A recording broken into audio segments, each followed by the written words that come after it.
টানা 4 দিন সোনার দাম কমার ধারা অব্যাহত। বুধবার 218 টাকা দাম কমে সোনার। বুধবার আমেরিকার ফেডের মিটিং ছিল ইন্টারেস্ট রেট নিয়ে। তারই প্রভাব পড়তে চলেছে আজকে।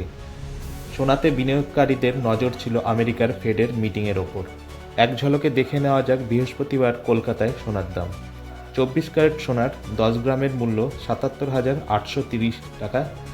22 ক্যারেট গহনার সোনার 10 গ্রামের মূল্য 71,340 টাকা। রূপার 10 গ্রামের মূল্য 920 টাকা 40 পয়সা। এ বিষয়ে আরও খবর জানতে কলকাতা সমাচার চ্যানেলটি লাইক করুন, সাবস্ক্রাইব করুন ও বেল আইকনটি প্রেস করুন। ধন্যবাদ।